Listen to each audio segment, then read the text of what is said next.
오늘도 주님의 귀한 전을 찾아 나와 신령과 진정으로 예배하시는 우리 영혼교회 모든 성도님들과 성도님들의 가정에 하나님께서 주시는 크신 은혜와 풍성복이 넘쳐나시기를 주님의 이름으로 간절히 축원합니다.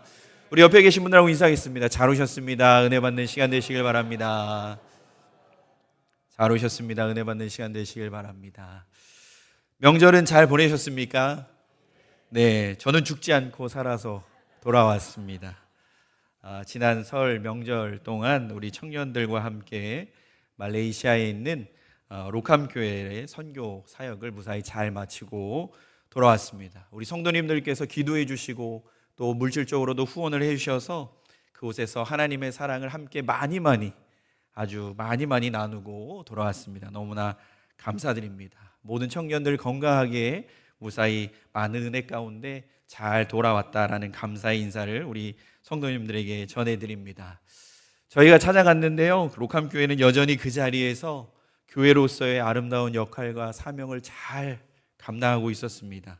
걱정도 많이 했고 참 어떻게 변했을까라고 생각도 많이 했는데 저희의 생각과 전혀 다르게 여전히 그 자리에서 복음을 전하는 교두보의 역할로, 선봉대의 역할로 최선을 다하고 있는 모습을 보고 감사하며 눈물로 기도하며 돌아왔습니다. 무엇보다 우리 성도님들께서 기도해 주시고 계시구나라는 걸 참 많이 느끼고 돌아오는 귀한 일정이었습니다. 로캄 교회는 정말 변한 것이 전혀 없습니다. 여전히 집차를 타고 비포장 도로로 2시간 정도를 타고 들어가야 그래야 교회에 도착할 수 있습니다. 다행인 것은 반대편 마을에서 이제 정부에서 길을 내면서 이제 포장 도로를 작업하는 일들을 시작하고 있는 모습을 보게 됐습니다. 저는 개인적으로는 로캄 교회를 4번째 방문하는 선교 일정을 다녀왔는데요.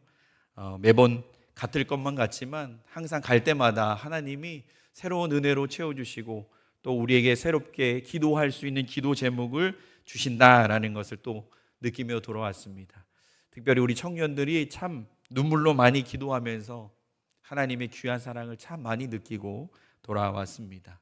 제가 처음 로캄 교회를 방문했던 건 2017년 처음으로 갔었습니다. 그때 뛰어다니면서 물총 싸움하던 그 어린아이가 이번에 갔더니 청년이 되어서 예배 가운데 함께 순서를 맡아서 워십을 하는 모습을 보면서 참 많은 것들을 생각하게 됐습니다.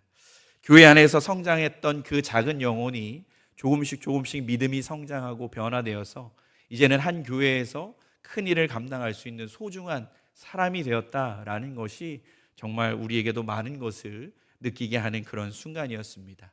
그러면서 교회의 역할이 많은 이들로 하여금 조금씩 삶의 변화를 일으키는 것이 가장 중요하구나라는 것을 생각하게 되었습니다. 기독교는 무엇보다 삶을 변화시키는 종교입니다. 멈춰 있어서는 안 되고 머물러 있어서도 안 됩니다. 어제보다 오늘이 조금 더 하나님께 가까이 나아가는 하루가 되어야 하고 어제보다 오늘이 조금 더 하나님이 원하시는 아름다운 삶으로 나아가는 도전의 하루가 되어야 할 줄로 믿습니다. 변화가 없다면, 머물러 있다면 기독교는 더 이상 그 힘을 잃어가게 됩니다. 많은 교회들이 여전히 그 자리에 머물러 있게 된다면 여전히 세상의 지탄을 받으면서 아무 능력 없는 그러한 공동체로 머무를 수밖에 없을 것입니다. 그럼에도 불구하고 오늘 많은 교회들이 여전히 자신들에게 주어진 역할과 사명을 잘 감당할 수 있는 이유는 하루 더, 조금 더 하나님이 원하시는 복된 공동체로 또한 우리 개인이 하나님이 원하시는 아름다운 신앙인으로 조금씩 나아가고 발전하고 있기 때문인 줄로 믿습니다. 우리 성도님들도 조금씩 도전해 보시고 조금씩 말씀에 가까이 하셔서 하나님이 원하시는 이 시대의 진정한 하나님의 일꾼으로서 더욱더 성장해 가시는 복된 성도님들이 되시기를 간절히 부탁을 드립니다. 제가 뜬금없이 한 이야기를 하자면 저는 감리교회를 사랑하는 사람입니다. 감리교회 목사이기 때문에 감리교회를 사랑하는 것도 있지만 사실 저는 개인적으로 감리교회의 이 신앙이 예수님의 그 복음에 가장 가까운 복음이다라고 저 스스로 생각하고 그렇게 믿고 나아갑니다. 분명히 영상이 유튜브에 올라가면 또 많은 의견들이 분분할 수 있겠지만 저 개인적으로는 이 감리교 신앙이 하나님이 원하시는 그리고 예수님께서 전해주셨던 그 복음에 가장 근접하고 아름다운 신앙이라고 저는 자부하며 살아갑니다. 왜냐하면 감리교회는 삶의 변화의 그 중심을 갖고 있기 때문입니다. 나만 예수님 안에서 구원받는 것에서 끝날 것이 아니라 나를 통해서 내 주변의 사람들도 또 내가 속한 이 사회의 공동체도 하나님 안에서 구원받고 하나가 될 수 있다라는 그 믿음을 가지고 나아가는 그 교단이 바로 이 감리교회입니다. 우리 성도님들 이 감리교회의 자부심을 갖고 나와 더불어 이 사회와 내가 속한 모든 공동체가 하나님 안에서 더욱더 성장하고 발전할 수 있기를 위해 노력할 수 있는 복된 성도님들이 되시기를 간절히 부탁을 드립니다. 제가 이 삶의 변화에 대한 이야기를 하는 이유는 오늘 우리가 함께 나눌 이 말씀의 내용이 바로 삶의 변화에 관한 말씀이기 때문입니다. 오늘 우리가 함께 봉독한 성경의 말씀은 다니엘에 관한 말씀입니다. 사실 오늘 우리가 6장의 끝부분을 봉독했지만 마음 같아서는 6장 전체를 다 함께 봉독하고 싶었습니다. 왜냐하면 이 다니엘의 말씀이 우리에게는 단순히 다니엘이 믿음을 통해서 사자굴에서 구원을 받았다라는 것으로 끝날 수도 있겠지만 그것을 넘어서서 우리로 하여금 오늘을 살아가고 있는 우리에게 우리가 어떠한 마음으로 신앙생활을 해야 하고 어떠한 방식으로 신앙생활을 해 나가야 하는지를 우리에게 분명하게 말씀해 주고 있기 때문입니다. 오늘 말씀을 통해서 다니엘의 그 사자굴에서 구원받은 그 사건에 집중하지 않고 그 사건 너머에서 하나님이 말씀해 주시고 이야기해 주시는 우리의 신앙생활의 올바른 그 길이 무엇인지를 함께 깨닫고 실천할 수 있는 우리 모두가 되기를 간절히 소망합니다. 우리가 아는 것처럼 다니엘은 바벨론의 포로로 끌려온 어린 사람이었습니다. 그는 바벨론의 인재로 선택되게 되었고 바벨론의 학문을 배우게 됩니다. 그리고 성장하여서 이제는 바벨론의 총리로 지명을 받게 됩니다. 그 바벨론은 멸망하게 되고 그 바벨론의 뒤를 이어서 메대와 바사라는 나라가 다시금 서게 됩니다. 그 메대 사람 다리오라는 사람이 왕이 되게 되었고 이 다리오는 전 나라의 총리였던 다니엘을 또다시 새로운 나라의 총리로 세우는 모습을 보여줍니다. 우리가 봉독하진 않았지만 그 앞부분의 내용을 보면 다리오 왕은 지방의 모든 지방을 다스릴 수 있는 120명의 관리를 두었다라고 말씀합니다. 그리고 그 120명의 관리를 관리할 수 있는 3명의 총리를 선발하게 됩니다. 그 3명의 총리 중에 한 명이 바로 이 다니엘이었습니다. 그런데 다니엘은 마음이 민첩하고 다른 총리들과 다르게 월등한 능력을 보여줍니다. 그래서 다리오 왕은 이 다니엘을 총리들 중에 가장 우선순위에 두는 총리로 삼고자 합니다. 이렇게 어떻게 보면 포로로 잡혀왔던 이방인이 한 나라의 절대 권력자가 되는 모습을 주변의 많은 사람들이 편안하게 바라보고 있지는 않았을 겁니다. 이제는 다니엘을 시기하는 사람들이 생기게 되었고 다니엘을 그 자리에서 끌어내려고 하는 사람들이 많아지게 됩니다. 그런데 다니엘은 약점을 잡을 수 없는 사람이었다라고 성경이 말씀합니다. 믿음 안에서 신앙 안에서 살아가다 보니 그에게는 약점이 없었던 것입니다. 그런데 그에게 유일한 약점이 있었으니 그것은 바로 매일 3번 예루살렘을 향하여 창문을 열고 기도하는 사람이었다라는 겁니다. 그래서 다니엘을 싫어했던 많은 사람들이 꾀를 냅니다. 30일 동안 다리오 왕만을 위해서 기도하는 절하는 시간을 만들었고 그 외에 다른 신에게 절하거나 기도하는 자는 사자굴에 던져 죽게 하겠다라는 그러한 법을 만들게 됩니다. 그 법이 마음에 들었던 다리오 왕은 아무 생각 없이 도장을 찍어주게 되고 결국에는 오늘 우리가 봉독한 이 안타까운 상황이 벌어지게 됩니다. 그럼에도 하나님은 다니엘을 구원해 주셨고 결국 구원받은 다니엘로 인하여서 다리오 왕은 하나님을 찬양하게 되고 하나님께 영광을 돌리게 되는 모습을 보게 됩니다. 오늘 우리는 이 말씀을 통해서 우리의 삶에 우리의 신앙의 어떤 부분을 뒤돌아보고 점검해보고 어떻게 하나님이 원하시는 올바른 신앙생활로 한 걸음 더 전진해 갈 수 있을까를 고민하고 결단할 수 있는 귀한 시간이 되시기를 간절히 부탁을 드립니다. 첫째로 오늘 성경 말씀은 우리에게 나를 위한 일이 때로는 다른 이들에게는 아픔이 될 수 있다라고 말씀합니다. 우리가 봉독하진 않았지만 오늘 말씀 다니엘서 6장 9절의 말씀에 보면 이에 다리오 왕이 조서에 왕의 도장을 찍어 금령을 내니라 라고 말씀하고 있습니다. 이 말씀은 다리오 왕이 신하들이 올렸던 그 법령에 확인 도장을 찍어주게 되고 그 법령이 공포되게 되었다라는 것입니다. 아까 말씀드린 것처럼 그 왕의 명령은 30일이라는 한 달의 기간 동안 왕 외에 그 누구에게도 그 어떤 신에게도 절하거나 기도하지 않는 것입니다. 그것을 어겼을 경우는 사자굴에 넣어서 사자의 밥이 되게 하는 그러한 법령이었습니다. 그런데 이 명령은 왕이 좋아서 만든 법이 아니라 사실은 다니엘을 해하고자 했던, 다니엘을 싫어했던, 다니엘을 시기했던 사람들로 인해서 만들어진 법이었습니다. 우리가 잘 아는 것처럼 고대 근동사회에는 이스라엘이라는 그 공동체를 제외한 다른 나라들은 다 다신 국가였습니다. 한 신을 믿는 것이 아니라 이신 저신 모든 신들을 믿는 그런 다신 국가였습니다. 그러다 보니까 너도 신이 될 수 있고 나도 신이 될 수 있는 그러한 시대였던 것입니다.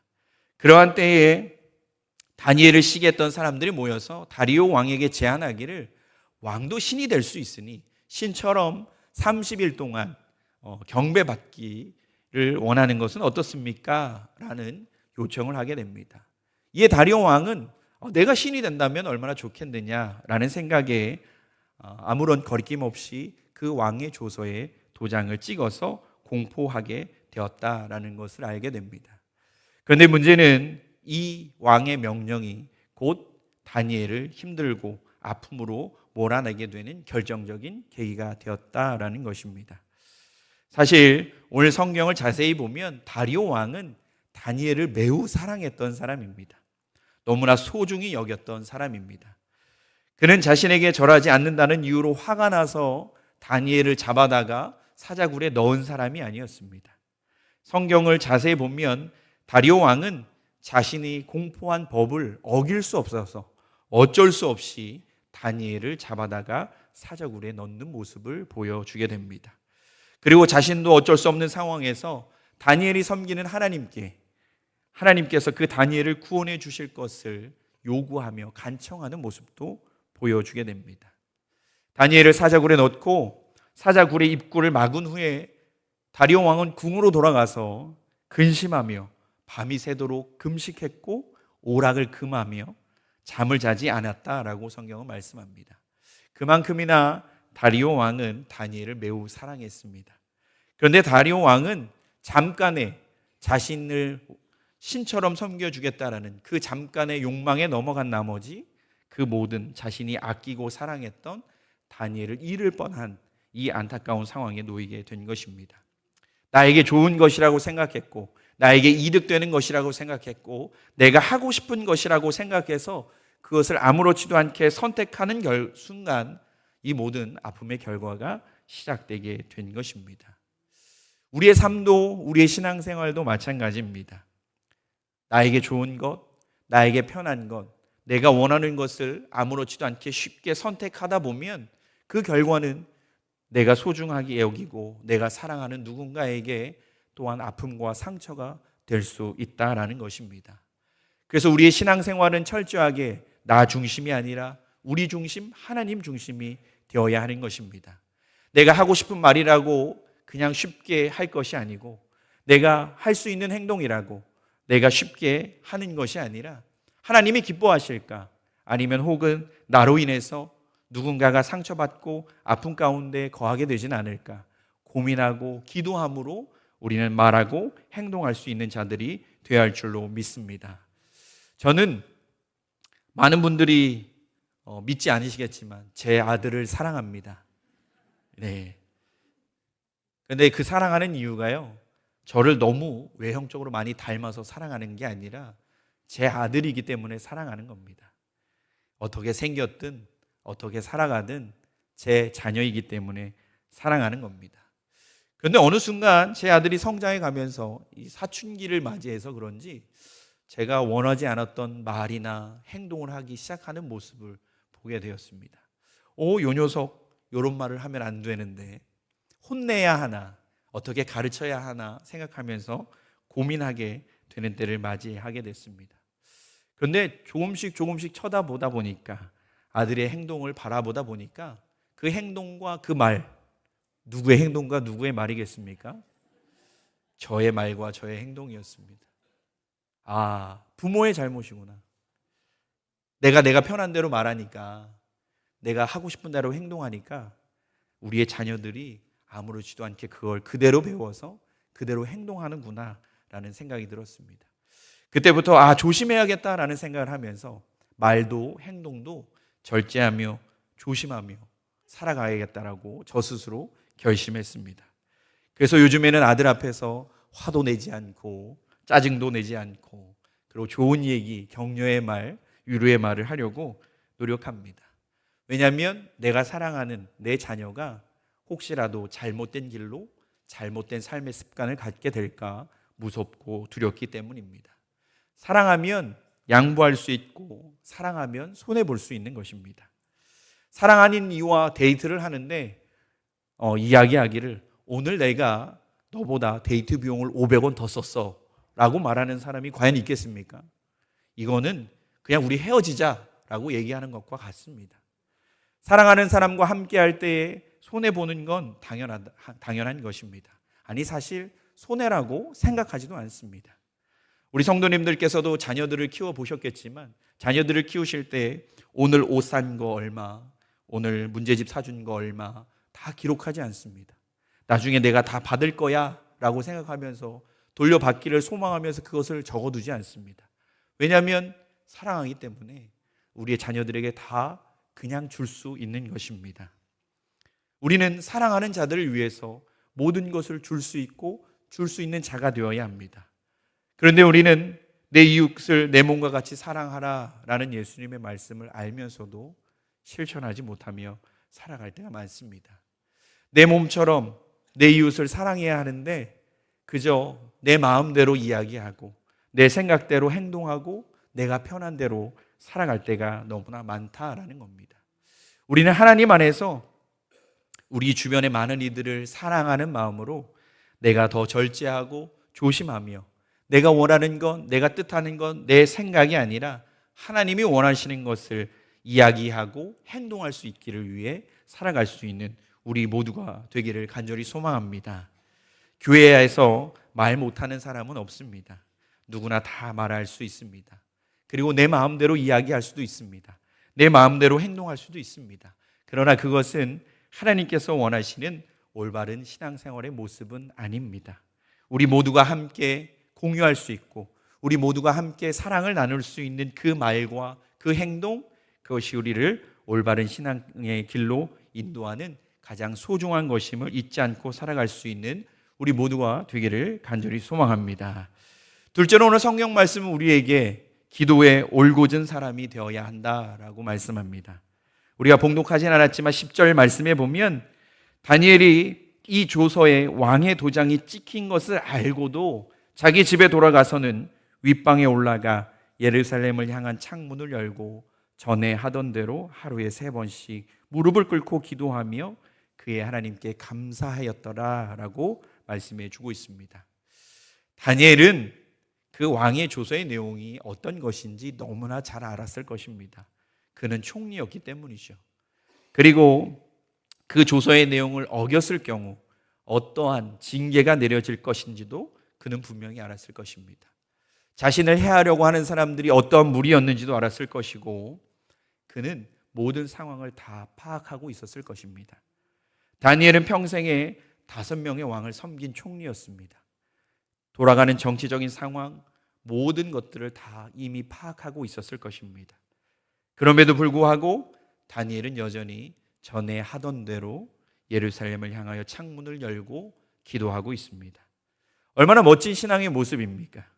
변하지 않는 하나님을 향한 그 올곧은 기도는 믿음과 신앙의 모습을 우리에게 보여줍니다. 우리도 다니엘과 같이 어떤 상황과 환경 속에서도 변하거나 흔들리지 않는 믿음과 신앙으로 기도할 수 있는 그러한 성도님들이 되시기를 간절히 부탁을 드립니다. 지난 말레이시아 선교를 갔을 때 다른 때와 다르게 정말 힘들었던 것은 비가 참 많이 왔습니다. 함께 갔던 청년들 중에 누군가 비를 몰고 온 것이 분명했습니다. 제가 갔을 때는 한 번도 비가 오지 않았는데 이번에 비가 참 많이 왔습니다. 하루에 2번씩 3번씩 비가 오는데 그 비가 보슬보슬 내리는 비가 아니라 아주 세차게 내리는 비입니다. 오죽하면 차가 가다가 앞이 보이지 않아서 멈춰 서야 할 정도로 엄청나게 비가 참 많이 왔습니다. 그런데 청년들이 그 비를 뚫고 축구를 했습니다. 대단한 청년들입니다. 그런데 문제는 그 정글 안에서, 교회 안에서 활동하는 데는 비가 그리 많이 와도 걱정이 없었습니다. 그런데 정글에서 나오는 날이 큰 일이었습니다. 집차를 타고 2시간 정도 비포장 도로를 달려와야 하는데 사실 출발할 때는 비가 오지 않았습니다. 출발한 지 한 3, 40분 정도 됐을 때부터 비가 정말 세차게 내렸습니다. 집차 뒤에 타고 있다 보니까 입었던 옷도 다 젖고 모든 가방, 모든 물건들 다 아주 깔끔하게 다 젖었습니다. 그런데 이게 1시간 넘도록 그 세찬 비를 끊임없이 맞으면서 오다 보니까 이제 슬슬 추워지기 시작했습니다. 저는 말레이시아가 그렇게 추운 나라인지 처음 알았습니다. 차를 타고 바람을 쐬다 보니까 너무 추워서 몸이 덜덜덜 떨리기 시작했습니다. 그런데 청년들이 갑자기 뒤에서 찬양을 부르기 시작했습니다. 목소리가 터져라 찬양을 부르면서 음도 하나도 안 맞고 박자도 하나도 안 맞는데 아주 고래고래 소리를 질러가면서 찬양을 부릅니다. 뒤에서 생각하면서 참 체력이 대단하다 생각하면서 추워서 발발발 떨면서 어이가 없어서 청년들의 모습을 웃으면서 쳐다봤습니다. 그런데 가다가 한 앞에 있었던 청년과 눈이 마주쳤습니다. 근데 제가 웃는 모습을 그 청년이 보았는지 저에게 이렇게 이야기합니다. 목사님, 찬양 안 하면 얼어 죽어요. 살려면 지금 찬양해야 됩니다. 저에게 이야기를 했습니다. 근데 그 순간 저는 그 청년이 저에게 하는 이야기가 아니라 하나님이 저에게 하시는 말처럼 들렸습니다. 지금 안 하면 너 죽어. 네가 지금 해야 사는 거야 라고 저에게 말씀하시는 것만 같았습니다. 내가 살기 위해서 예배하는 거고 내가 살기 위해서 기도하는 겁니다. 내가 살기 위해서 찬양하는 거고요. 내가 살기 위해서 오늘 하나님을 섬기며 나아가는 것입니다. 세찬 세상의 풍파 속에서 내가 살아가려면 예배해야 되고 기도해야 합니다. 우리 성도님들은 지금 왜 예배하고 계십니까? 하나님을 향해 하나님께 영광 돌리기 위해서 예배하는 건 맞습니다. 하지만 더 중요한 것은 내가 살기 위함입니다. 험난한 세상에서 무너지지 않으려고, 쓰러지지 않으려고 어떻게든 버티며 살아가기 위해서 오늘 지금 우리는 예배하고 기도하는 겁니다. 왜 다니엘이 모든 상황을 알면서도 하나님을 향해 기도했겠습니까? 수없이 많은 왕들을 섬기면서 죽을 수도 있는 수없이 많은 정치적 상황을 경험했을 텐데 오늘도 여전히 다니엘은 하나님을 향해 기도합니다.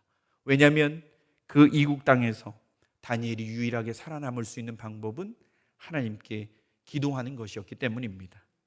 인간에게 구하지 않았고 세상적인 방법에 구하지 않았습니다. 명예의 권력에 의지하지도 않았고 철저히 하나님께 기도하며 나아갔습니다. 왜냐하면 그것이 다니엘이 살 수 있는 유일한 방법이었기 때문입니다. 지금 우리 성도님들, 우리가 살아가는 모든 삶에 기도가 우리 성도님들의 유일한 삶의 방법이라고 믿으십니까? 그렇다면 우리는 기도해야 합니다. 목숨 걸고 생명 걸고 최선을 다해 모든 것을 하나님께 맡겨드리며 기도할 수 있는 우리가 되어야 합니다. 기도하지 않는 백성에게는 미래도 존재하지 않고 하나님의 능력도 나타나지 않습니다. 지금 우리는 기도할 때이고 기도할 수밖에 없는 때입니다. 기도함으로 우리의 삶에 믿음의 아름다운 길을 걸어갈 수 있는 성도님들이 되시길 바랍니다. 항상 기뻐하라, 쉬지 말고 기도하라, 범사에 감사하라. 이는 그리스도 예수 안에서 너희를 향하신 하나님의 뜻이니라 말씀하십니다. 우리가 기뻐하고 기도하고 감사하는 것, 그것이 바로 우리를 향하신 하나님의 뜻입니다. 그런데 우리는 기뻐할 수도 있고 감사하기도 합니다. 그런데 너무나 기도하는 것에는 너무나 인색한 삶을 살아가고 있습니다. 기도가 올바르게 서면 우리의 인생도 올바르게 서게 되는 줄로 믿습니다. 예배 드리는 것이, 본질적인 것이, 기도하는 것이 가장 중요합니다. 그것이 올바른 신앙생활이고 그 삶에서부터 우리의 인생이 하나님 안에서 바로 설 수 있는 큰 능력이 나타나게 되는 것입니다. 우리 성도님들 신앙생활 가운데 기도의 삶을 절대 잃어보지 않기를 소망합니다. 때를 어떤지 얻지 못하든지 기도하는 우리가 되길 소망합니다. 어디에 있든지 무엇을 하든지 기도가 우선될 수 있는 그리스도인의 삶을 살아가시길 바랍니다. 그 삶에 하나님께서 부어주실 만한 은혜와 복으로 함께하여 주실 줄로 믿습니다. 마지막으로 오늘 성경 말씀 우리에게 다니엘 증후군에 빠지지 말라라고 말씀합니다.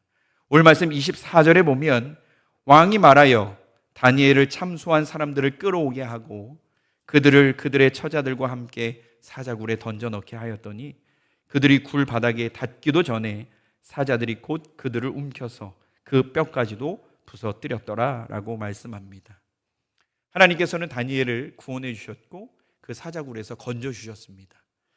이 이야기는 어떻게 보면 신앙생활하는 사람들에게 큰 위로와 힘이 되는 말씀이기도 합니다. 믿음과 신앙을 지키고 살았더니 하나님께서 도우시고 인도해 주셨다라는 그 믿음을 갖게 하는 소중한 말씀입니다.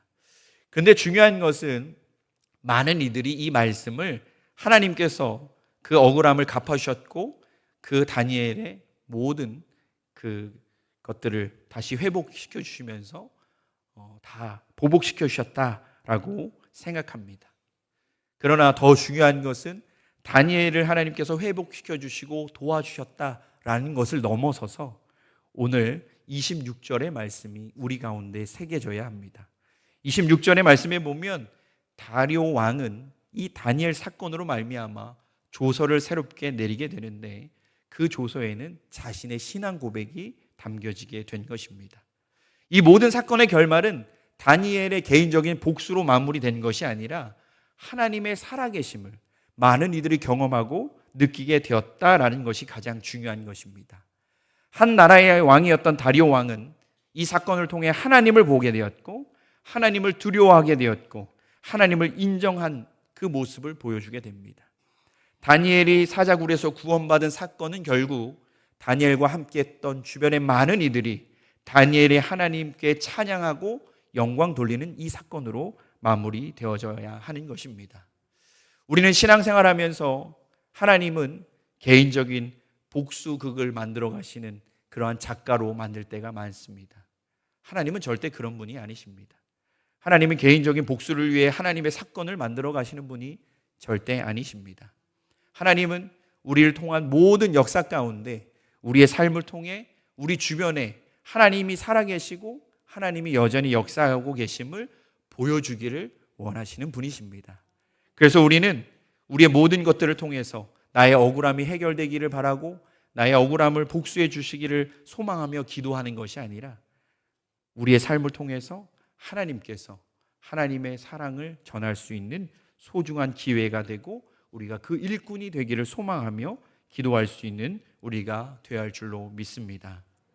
내가 평생 살아가면서 내 주변에 가까이 있는 이들이 나를 바라보며 하나님이 어디 있어? 라고 말한다면 우리는 우리의 신앙의 삶을 다시금 한번 뒤돌아보아야 합니다. 나의 신앙생활하는 모습을 보고 내 주변에 사랑하고 소중한 사람들이 나도 한번 예수님 믿어볼까? 라고 이야기한다면 우리는 하나님이 원하시는 그 아름다운 삶을 여전히 살아내고 있다라는 것을 알 수 있습니다. 이 사건, 다니엘의 사건을 통해서 이 사건이 다니엘의 사건에서 멈추지 않고 오늘을 살아가고 있는 우리의 삶의 사건이 되길 소망합니다. 우리를 통해서 우리 주변의 많은 이들이 하나님이 살아계심을 느끼고 경험하고 또한 하나님을 두려워함으로 하나님께로 나아올 수 있는 복되고 아름다운 우리의 모든 삶이 되시기를 주님의 이름으로 간절히 부탁을 드립니다. 말씀을 정리합니다. 신앙생활에서 우리가 정말 조심해야 할 것은 나의 생각, 나의 마음, 내 뜻이 아니라 하나님의 뜻을 우선하고 하나님이 원하시는 말과 행동으로 우리 공동체가 하나가 될 수 있기를 소망하며 나아가는 우리 모두가 되어야 할 줄로 믿습니다. 둘째로 우리는 기도에 올곧은 사람들이 되어야 합니다. 다른 것이 아니라 기도하는 일에 최선을 다함으로 말미암아 하나님의 뜻을 알아가는 우리 모두가 되길 소망합니다. 마지막으로 우리는 하나님께서 복수해 주시는 하나님이 아니라 우리를 통해 오늘도 하나님의 사랑을 전하시기를 원하시는 하나님이심을 깨닫고 우리의 삶의 변화를 통해서 우리 주변에 사랑하고 우리가 소중히 여기는 많은 이들에게 하나님의 사랑을 전할 수 있는 우리 모두가 되기를 간절히 소망합니다. 그럴 때 하나님께서는 우리의 삶에 동행해 주시고 세상이 생각도 할 수 없고 상상조차 할 수 없는 그 은혜와 사랑으로 채워주시고 인도해 주실 줄로 믿습니다. 그 삶을 오늘도 살아내고 버텨내므로 승리하는 복되고 아름다운 우리 영혼교회 모든 성도님들이 되시기를 주님의 이름으로 간절히 축원합니다.